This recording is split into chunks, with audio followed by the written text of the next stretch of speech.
Well, here we have it. A Diamondback kids bike. Yeah, I do kids bike tune-ups too.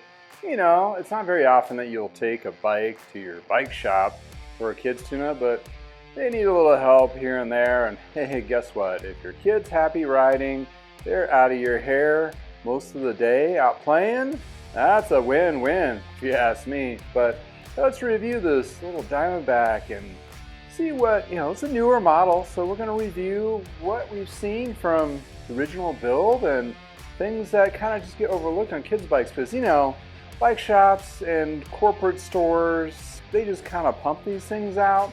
They really don't put a lot of detail into them, because for them it's a lower price point and it's about numbers and how many they sell versus how much they make on them. But in any case, we're going to review a couple of tidbits on that and possibly what the bike shop perspective is on kids bikes. Is it supposed to be what it is, or is it not what it ain't after this?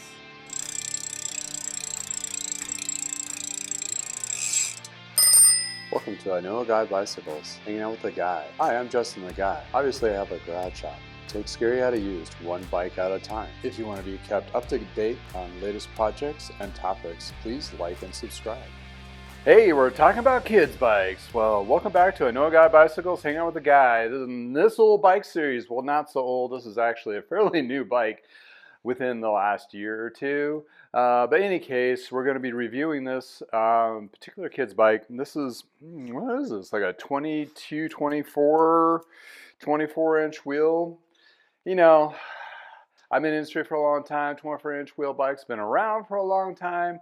It's just one of those things, and it's a lot of bike shops you'll walk into, and you either got two foods of thought on your independent bike dealers. Well, you walk in and they have a decent selection of kids bikes, or you walk into a bike shop, an independent bike shop, and you see hardly any kids bikes. So it's kind of one of those, do they carry them? Do they not?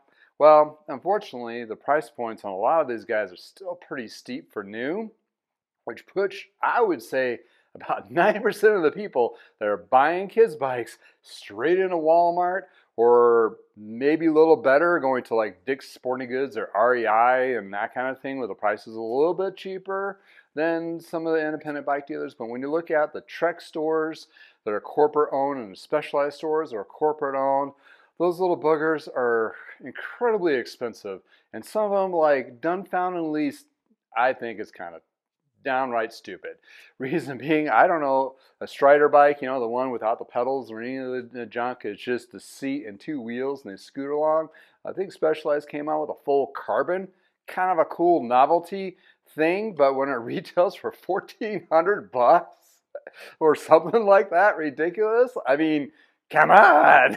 I mean, the industry has lost its mind in some perspectives over the few years. I don't think they're making them anymore now, because who in the right mind bought those? And if they did, I'm sure they didn't pay full retail by any means.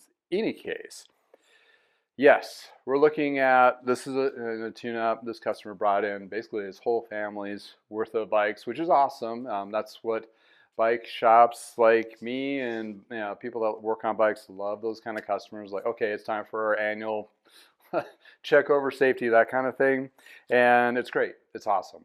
This particular one, he bought new. I have not worked on this one before, and what we're talking about is a 24-inch wheel with disc brakes, mechanical, with, what is it, a 7-speed? Yeah, 7-speed rear with a tourney, rear derailleur, which is the lower end stuff, but it still works, it's fine. But I did notice right off the bat some of the pins on the tourney. That's just kind of inherent to these less expensive derailleurs. Are like smashed, and the pins is kind of sliding. It still do its job, that kind of thing. But we're going to dive into this. Most of these have bolt on. Sometimes you'll get into a level that's with a full suspension or a front suspension. Those are not serviceable. I mean, technically you can take them apart, but no mechanic in their right mind is going to touch one of those suspensions on a kid's bike, unless it's like stamped RockShox or Fox Shocks or something incredibly crazy like that. And those particular bikes are super way expensive. This particular one, I'm not sure what the individual paid for this one, but it looks like it's pretty decent shape. It has disc brakes, you know, it works pretty well. I have kind of an adult version of this mix, the specialized roll for the turning and all that. And I love the bike. It is mind crazy to think that something with low end componentry, you know, my levels of being in the industry for this long would ride something of that and go, this is actually kind of cool. It's all about riding, people, having a good time. Yeah, when that derailleur breaks, it sure hell is going to get a nice upgrade, but until then, it does its job to around the neighborhood and to the Walmart or whatever. I don't care, you know. So I got to the point where I don't need to have the best of the best of the best, especially for just recreational riding bikes. That's kind of crazy. That's where kind of the kids' bikes kind of fit in that place. I feel like a kid riding the thing. Really? Yeah, kind of full circle there, right? Any case, this is an aluminum frame, aluminum fork. You can tell by the welds on it, really beefy and big. One up front and 7 in the back. These have been around for decades, people. It's been around for a long time. There's nothing really too new about this except that they went with a little bit wider tire and the disc brakes. The V brakes did just as good in that case.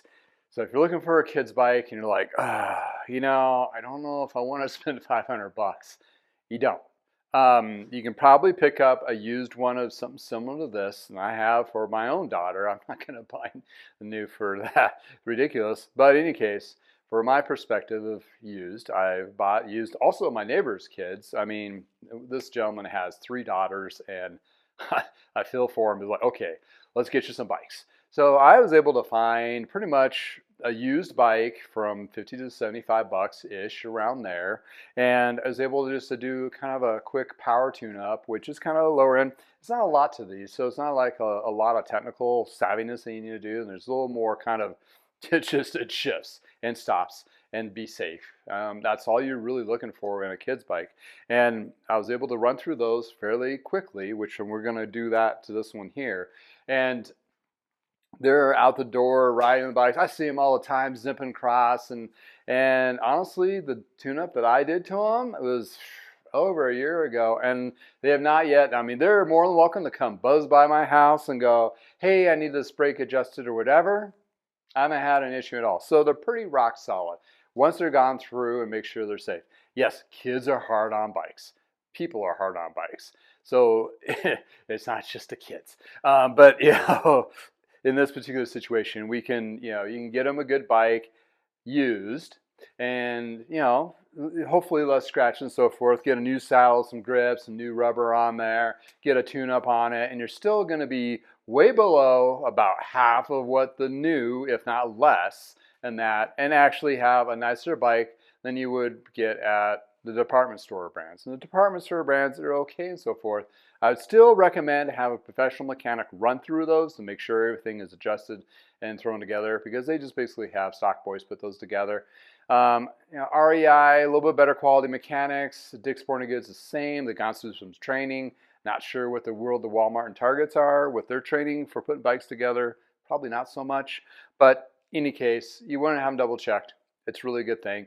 And ask your local bike shops. Some guys like me will like, yeah, we have like a little $50 run through or $25 run through or something like that. See if they have something of that nature. That's the shop you're probably going to gravitate to anyway for most of your help, because they're not going to be outrageously, you know, outrageous. And that way the kid gets on a good, solid, safe bike, and there's enough hazards out there already. So wear a helmet, please, and have them wear a helmet. And I can't stress this enough. Everybody in the family should wear a helmet. How many times have you gone on a bike path and see like all the little kids, they all have little helmets, and there's the stupid parents, no helmets, Think about it. I've seen this on the bike path, and a lady ran off and fell over, hit her head, very slow roll, ended up in the ER, died that afternoon. The kids no longer have a mom. I'm sorry to be serious about this, but come on the kids' bikes. Yes, you want your kids to be safe, but you want to be safe too. Okay, off my soapbox. Let's dive into this. Okay, so basically what you're looking for is the ABCs. Air, brakes, and chain, right? That goes the same thing for the tune-up on the Ace. But I'm going to dive in a little bit more. We're going to check the true of the wheels, just the hubs. And this is not for a drivetrain clean by any means, but we're going to definitely adjust the derailleurs and shifting. And the gentleman that brought this in had a little issues with the rear brakes, so we're going to play with the calipers on there. They're cable actuated, so you don't have to worry about the hydraulic pistons of that nature or anything.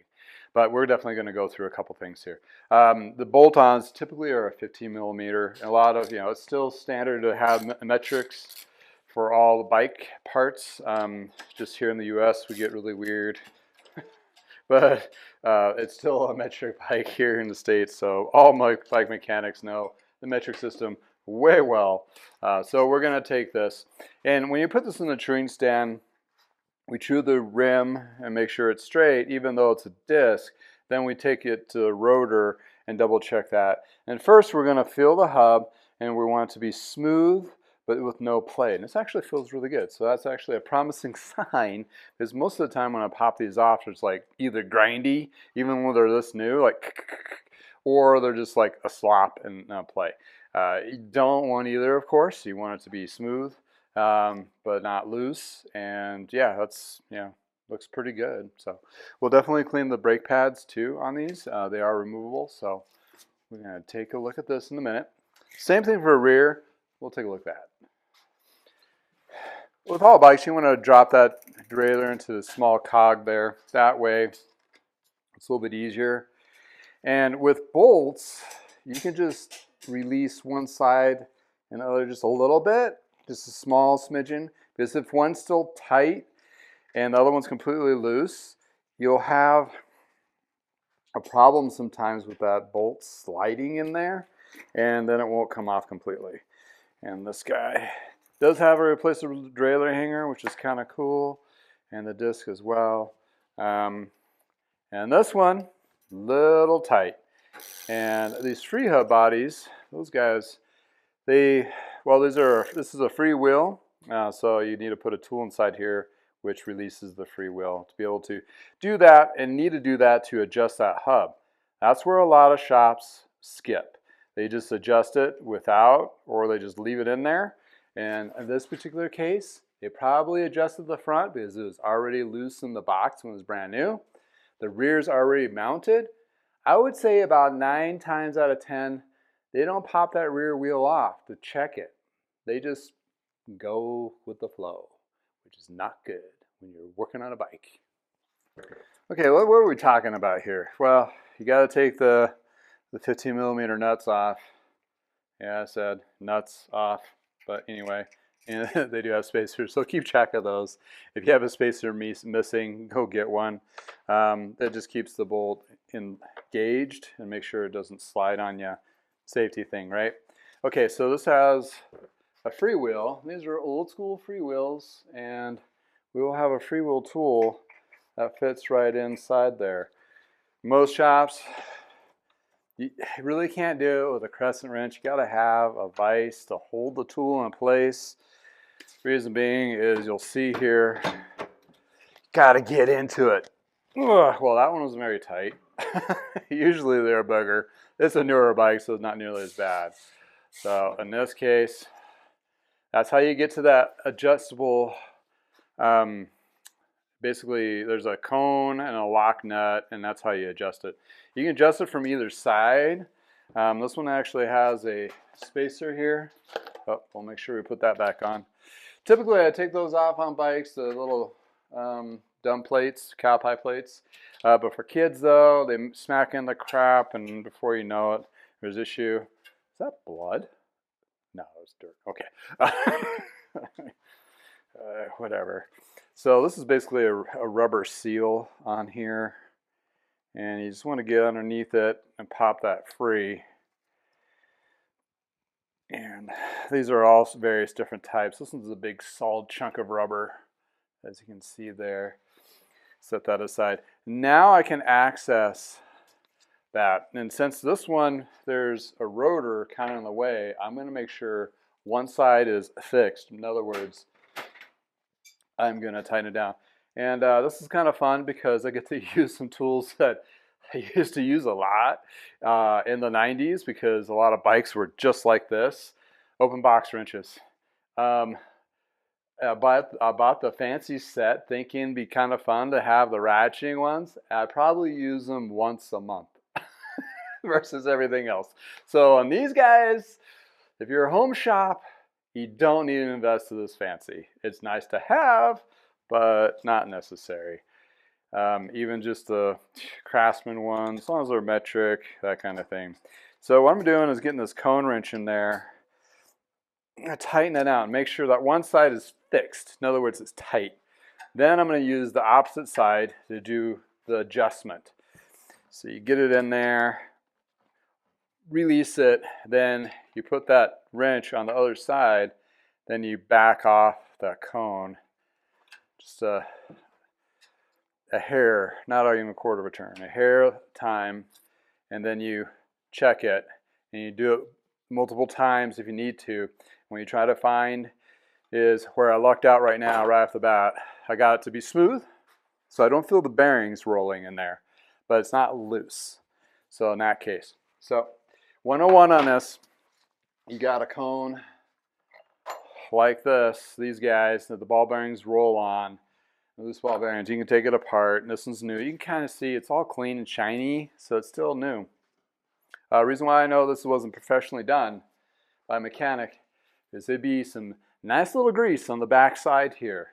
For aiding what you just saw me take it off, we think forward to the next time we're going to work on this thing, or pay it forward to the mechanic that's going to be working on to this next time.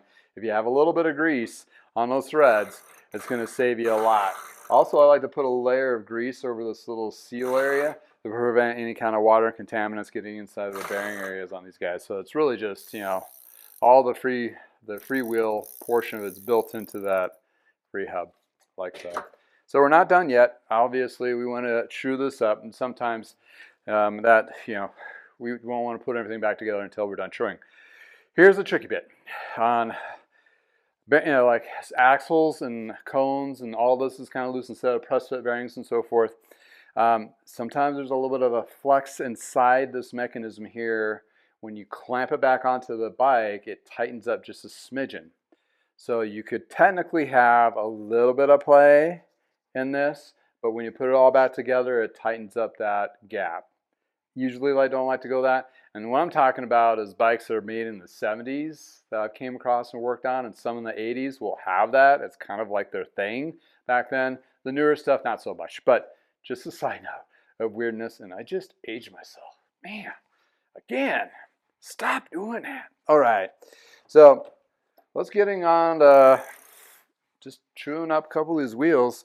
And when the wheels are done true, then we'll clean the frame, pop the brake pads out, clean those, and I think the brake cable on the back needs to be replaced so it's all frayed out, and just go over some other tips and tricks there on that. So let's just get into these wheels. So you have to adjust the hub first before you go to true the wheel, because you don't want to try to true the wheel if it's out of whack. I learned that the hard way, being the first day on the job, building bikes at my parents' bike shop back in 1989. It was the summer of 1989 in August or September. In any case, so what I like to do with any wheels, once I've got the hub adjusted and made sure it's smooth, you get it in here, I like to clean the wheel first. So I'm not going to get too crazy like I did with my other videos with other bikes, but I'm still using the cleaning process. I have a lithium all-surface cleaner. You can use diluted purple power. You can use any kind of a cleaning agent. What I'm doing is just trying to wipe down the areas to get all that gunk off. And while I'm doing that, I'm actually inspecting the surface and spokes and all of that. Not thinking I'm going to come across any surprises, but you never know. But yeah, I floss the rim, give it a good little wipe down cleaning to inspect. If it's really dirty, you can put it into a shop sink and rinse it off, or outside with a hose with a little bit of, I use dish soap, nothing special there, just to get the first layer of grime off. This one was pretty clean off the bat, so I didn't feel like I needed to wash them. The wipe down is probably going to be efficient possible. You did come across a little bit of mud, but I mean, it was like the one ride kind of thing. I think they may have gotten this around the holidays, so therefore this has not been ridden that much, so the dad wanted to get this thing in with the other bikes to make sure everything is dialed in and tuned, ready to go, and give this a good little cleaning. And also a little bit of flossing here. And if you wanted to clean the rims and then add a little protection or whatever, you can do Armor All, or I mean, you can use the ceramic coatings if you have a ceramic for your cars, that kind of thing. Just don't get it on the rotor. We'll get that into a second. But first thing, we're going to check the true of the wheel. Even though it's, the brake caliper, or the brakes are not being used for the rim brake surface area like here and a lot of other bikes that you typically see in my videos, but these, you do need to want these true. It's just the feel of the ride and how that works. If you want to learn how to true wheels, go to your local bike shop, ask them for a busted up wheel or two, that, you know, a little bent and whatever. I'm sure they'll have a couple laying around or will, and they can call you. And then you just take those home and mess with them to see the hops. You can see if you can try to get the hops out, play with different spoke wrenches and all that. That's a great way of learning how to true a wheel without damaging a brand new wheel, that kind of thing. So this one wasn't really out of true. It was just a little bit here and there. And then once we're true, we're good. You can clean the tire in this portion and add like a tire protectant, that kind of thing, to help with the rubber, especially in the arid conditions that we're in. In Colorado, it's pretty dry. Dry rot is kind of a thing here. And now what I do is, with disc brakes, this is the opportunity to use your rubbing alcohol and cleaning off those rotors. That way, it gives you a good clean surface for that brake to go in, like so. And that's, besides polishing or tire treatment, that's pretty much it to the wheels. We've adjusted the hub and got the tensions of the spokes are pretty good, and the wheel is true. Oh, I forgot. We use this little gauge here to double check the rotor, because we got to true the rotor too. And this individual had problems with the rubbing. It could have been just the rotor itself was out of whack. And we use a fancy little tool. And this is something you just, super light and polite. You can use a zip tie in your bike frame to gauge this too, if you need to do in a pinch, or if you don't have, the $50 tool or whatever this thing cost. Just for this whole mechanism here with all these little gadgets, you're looking at $300 to $400, FYI. So that's where, if you're going to spend $15 to have a wheel true or $20 a wheel true, it's really cheap compared to buying all this stuff. So, but that being said, but you'd be more than happy to go grab it. I'll have links below if you wanted to get stuff like this. But then I have one little section here that's not quite right.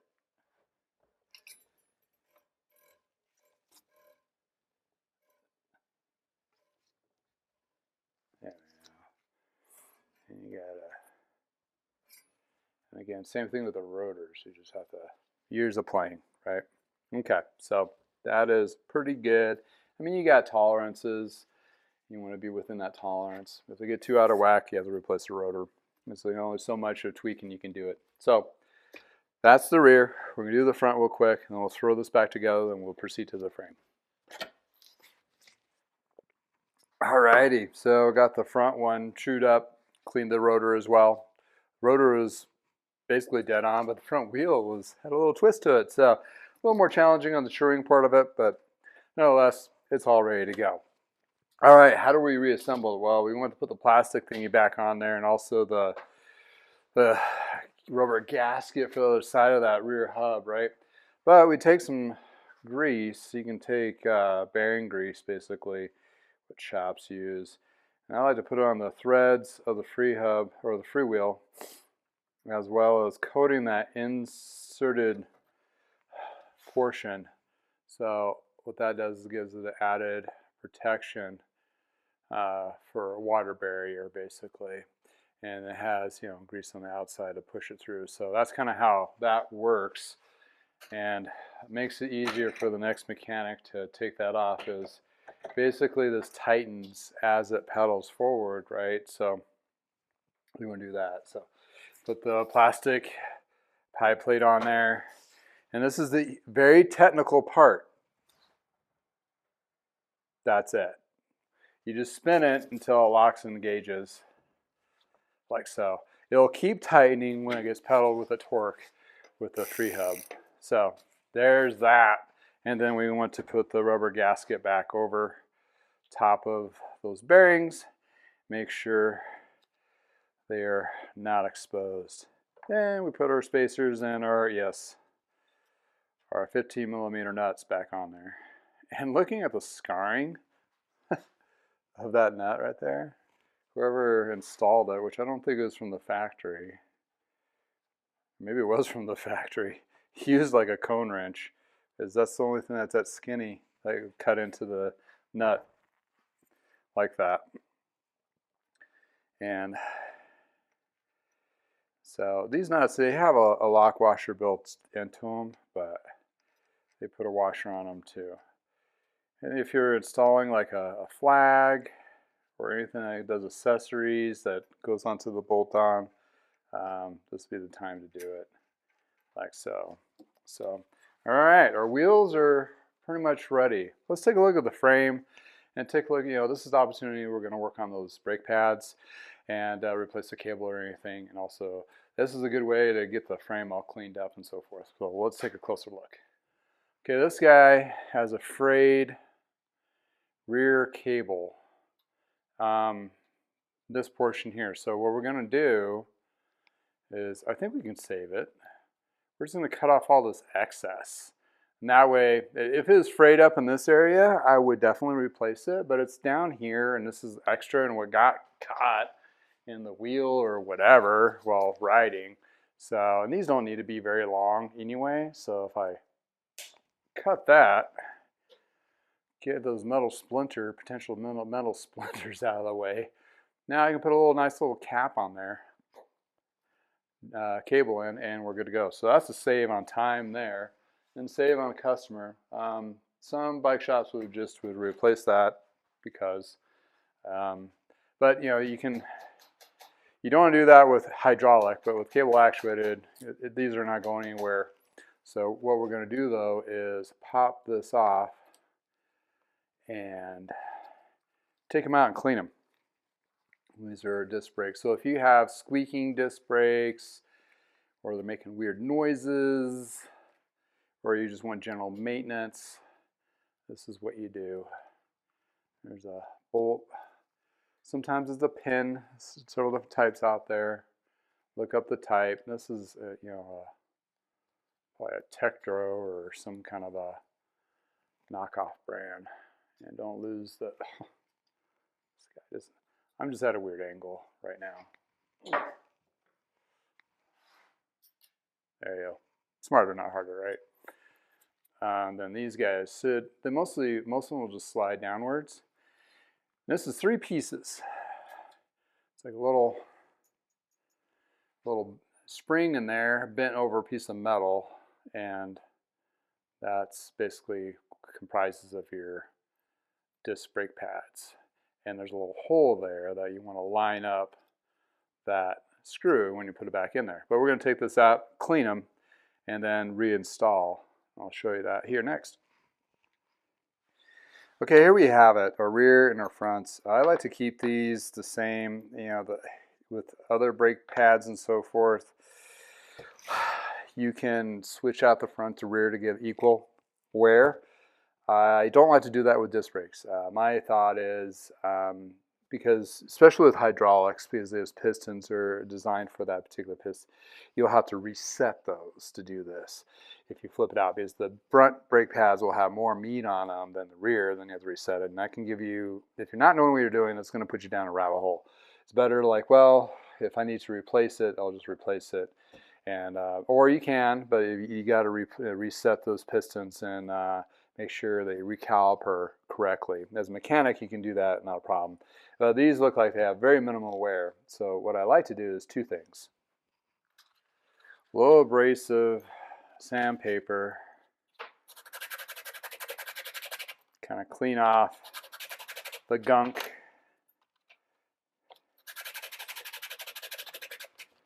And that kind of just, you know, whatever contaminant type stuff gets embedded in the bed there, especially if you're running on mud or whatever.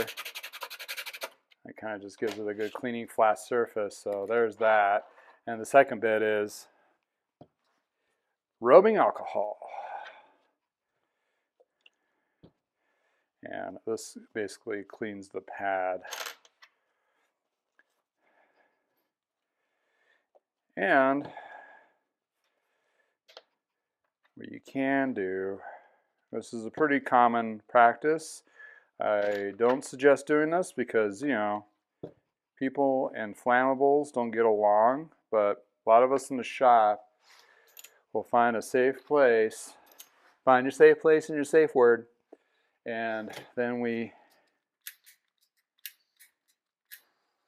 burn off the excess. And what the burn off does, burns off any oils that might be on there, and also the rubbing alcohol gives you a good clean surface.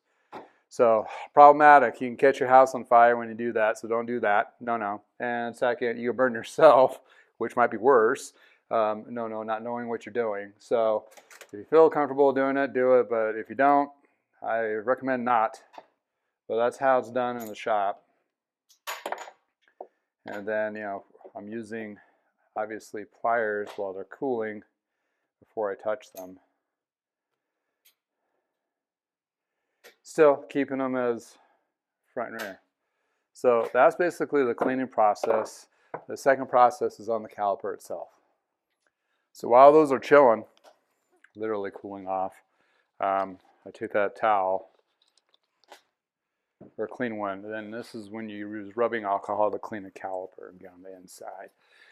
If you're using hydraulic, this is when you press those pistons in. And you want to get this thing up in there. Get it up in there. And you want to floss. Do some flossing. Not the kids floss. Not the thong floss. But we're doing the hydraulic piston floss, and you wipe it all down. Rubbing alcohol and let that dry. Repeat to the front and then install your brake pads. Also, side note, see these gloves? Yeah, you don't want any oils, nose grease, or anything on there. So gloves are usually a good thing to do. And prior to putting these pads back on, if you're going to spray your bike down or anything like that, this would be the time to do it before putting the pads back in there. Yeah, man. I'm going to go back in your home. Uh-oh. Dropped a bit. That's probably flood. Okay. There you go. Boop. Then you thread this back through. Like so. And just...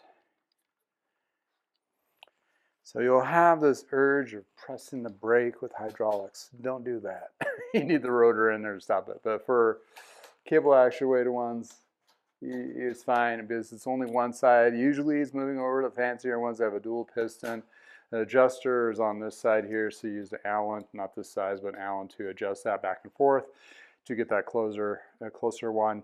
The old Avid ones had like two little dials, so you can dial those in to adjust those pads on both sides, but this one pushes over from one side over to compress that. So yes, it constantly is bending that rotor a little bit each time. Not bending, but applying a flex to it. So there lies the, these are efficient. Are they better than V-brakes? I think V-brakes are better than these, but what this actually gives you the ability is putting a wider tire in here. So that's the beneficial factor on that. So repeat the same process up front. Oh, let's get a little cap on there before it gets caught and frays. So I've been working on bikes for 30 years, and it's one of those things where colored alloy caps of thing. My signature is gold. So if I don't have a color that matches, I will do a gold, because I'm thinking to myself that if it's gold, it doesn't match, but it'll match the other one, and it leaves my little stamp of my mechanic specialism. Whatever. Any case, makes it cute. But now we're ready to put the wheel on there. But before that, I'm going to wipe down the frame, get the mud off, that kind of thing. This is an opportunity to inspect the bottom bracket, make sure it runs smooth, get that chain off, and lo and behold, that's a little bit of a dirty chain. That's the only really way you can really double check that crank set, make sure it's adjusted correctly and tight, the front, and you do the headset when the wheel is in there so you can feel the flexing. And basically, you adjust your brakes and you get your derailleur, make sure your tire pressure's up. Back to the original point is ABCs, air for tire pressure, B for brakes, make sure those are working, C for chain for shifting, and it's fluid and smooth. But yeah, this is factory grease, so I'm going to wipe that off, clean it, and then put on some lighter lube on there for them and get a good little wipe down. And as I'm at it, I'm going to replace these gunky end caps on the other two with my signature gold.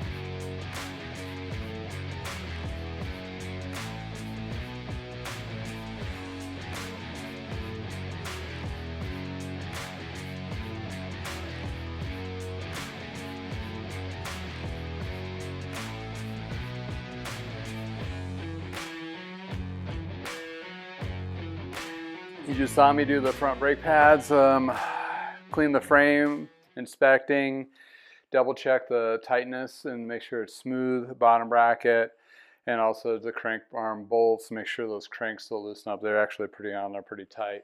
Also, what you want to do is double check your pedals, make sure, oh, they're loose.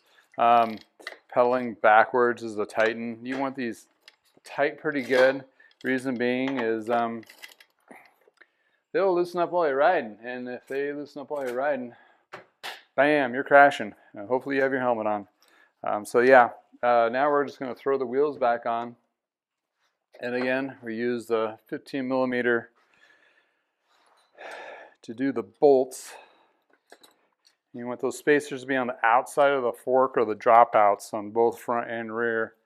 Get in there flush. Then you proceed to tighten. Depending how bent the frame is from the manufacturer, you may have to rock this back and forth so it's straight and flush. Then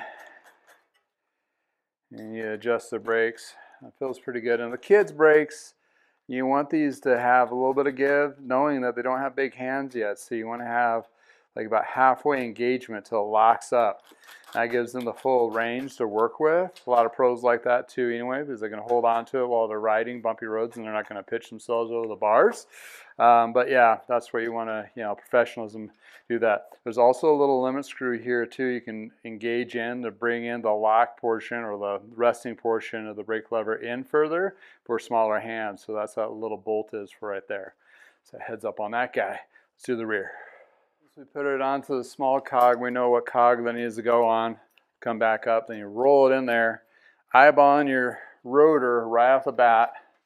Make sure you don't get your cable caught in there. And then we're just going to engage and tighten this.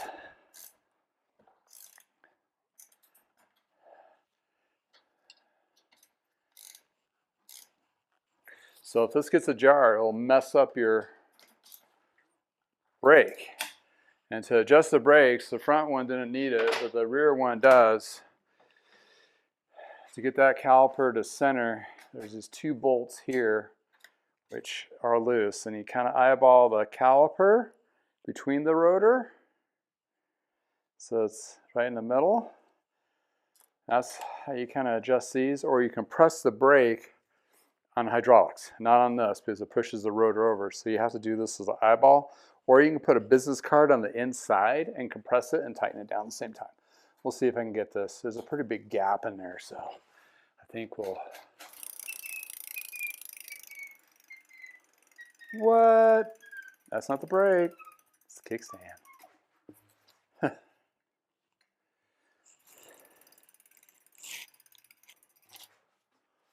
Yeah, that needs to be adjusted out a little bit.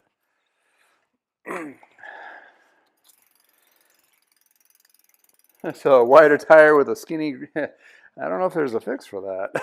Is that kickstand has a wiggle to it and it's bracketed in there so it doesn't, all right, that's just going to be a thing. So the caliper looks like it's dead on center. There's equal space on both sides, very little light through there, and the brake caliper fills halfway. Actually, it needs to be a little tighter. There's a barrel adjuster on these guys too, so I can do this 1/4 of an inch, or you can loosen it up, but that goes down a rabbit hole to tighten that up. So there you go. On to the shifting. This we want to adjust. So these are your high limit loop screws here. And one will control the inside, one will control the outside. I have to screw them both in just a little bit. And it prevents it from dropping down. Then you start unscrewing it until it'll release. Oh, I don't have the right one. Oh, that's going to be annoying. Then you stop when it engages down. Same thing for the front. Doesn't want to go up in the big one. So the other limit screw, 1/4 turn. And the idea is these limit screws prevent the chain from going back and forth so it safely won't derail itself. And then you start at the bottom. This is where you adjust the cable so it goes up smooth and down. And you want to check the middle range.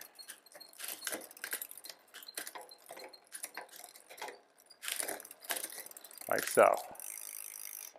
There we have it. Maybe tighten the brake up a little bit.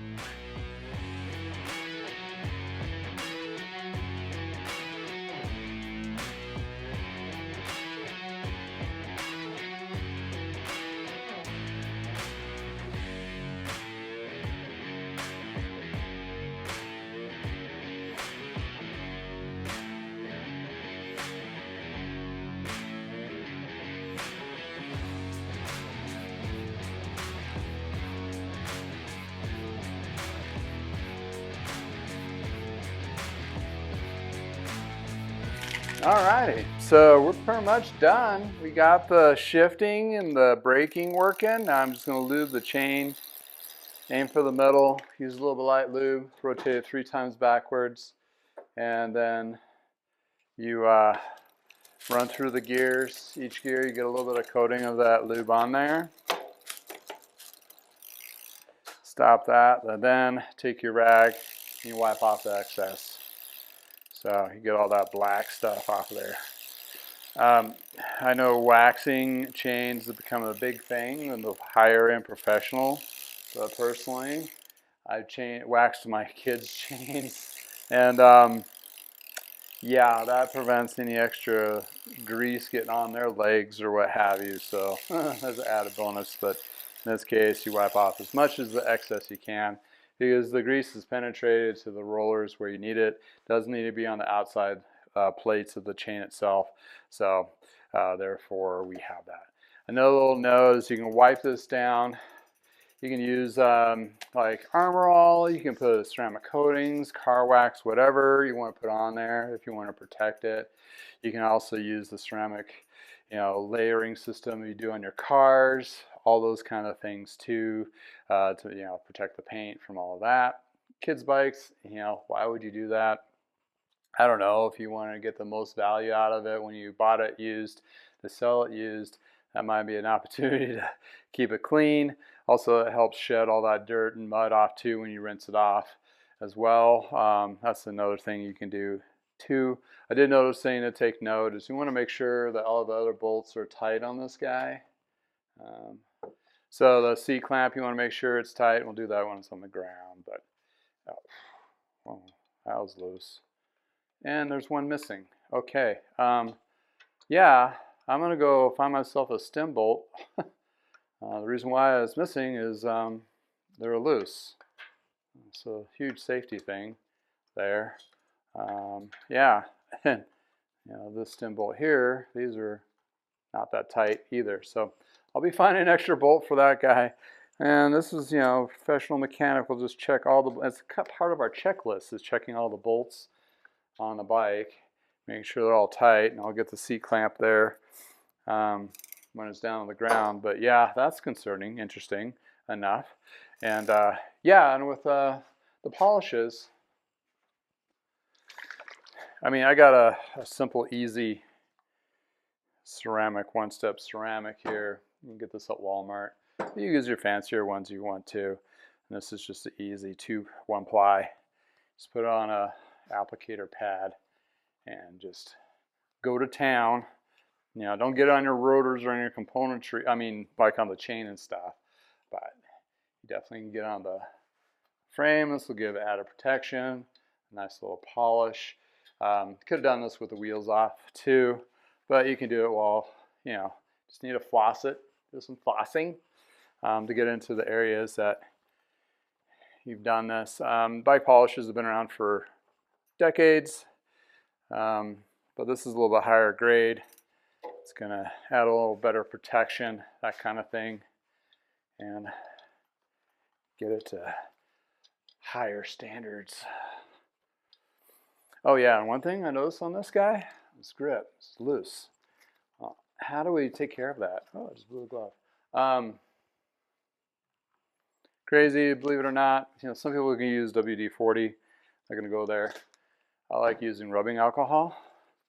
What this does is once it dries, it really gets a stickiness to it, back to the actual rubber, and it'll adhere. That's how you can get them off too, is using rubbing alcohol. Worst case scenario, use hairspray. Hairspray dries, it gets sticky, enough tack in there, but you're adding a gummed up layer on that, so something you want to be mindful of, that kind of deal. It smells good. So yeah, I don't put a lot on, just enough. Then you just take a fiber cloth afterwards, and this is safe to use on vinyl and rubber and plastics too, to get a little added protection. Why do you want to put a protection on there? Oh, UV protection is one. Beating water and aid for it to rinse off is another, and protects the paint a little bit and makes it easier to wash and keep clean. A clean bike is good ridingness, kindness to ridingness. Get that derailleur external parts there, and yeah, I think we're good on this guy. I just need to find a bolt for the front. Glad he brought it in. I mean, you wouldn't have thought that it needed that kind of regimen of a safety inspection, tune-up. Front wheel out of whack, rear hub too tight, binder bracket's fine, shifting was fine, rear brake is kind of funky, and most importantly, you're missing a bolt, and the bolt cinch bolts are not tight. You're going to the ground if that gives out. So glad I caught that. Hopefully I find a bolt that matches and throw it in there and tighten it up and make a note to the customer. But other than that, after this ceramic coating dries, I can just wipe off the excess and you got a nice little slick surface. Don't worry if your frame is a matte finish, your matte finish will still stay there. It's just a little not as matty, if that's even a word, but you'll have that protection, which is a little bit more important. It won't add a shine to that matte. The only way you get a shine out of that matte is if you buff it down really hard with an actual buffer. But other than that, though, that's good to go. All right, this tune-up is done. On to another two after this guy. Say, oh, 6061 aluminum. That's kind of old school aluminum there. Kind of cool. Yeah, great little bike. It's going to hold up for this individual for a while. Brake pads are in good condition. Just need to be cleaned. After I take the test ride with my chubbiness, we'll definitely test the brakes and the shifting, especially. But these are rated to like a little over 100, but You know, we still test ride them to make sure they shift and stop, but we go very light and polite when you're an adult. So, but in any case, we do double check that. And yeah, that is shame on whoever built this. Hopefully it's not the owner, but I mean, highly doubt it. Probably it had to come from a shop. Check your bolts, people. Make sure of that spec. Safety first. Till next time, thanks for hanging out with me in the garage. Comment below if you have anything you want to add to, like what bikes you've gotten used or whatever, what your tips and tricks of doing little tune-ups like this. Awesome too. I know your mechanics are out there watching this.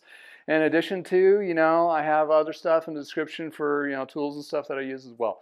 I know, disclaimer, stuff. Anyway, thanks for hanging out with me. If it's beautiful in your neck of the woods, please go for a ride, and don't forget to wear that helmet. Please, wear that helmet. In any case, until next time, from the garage.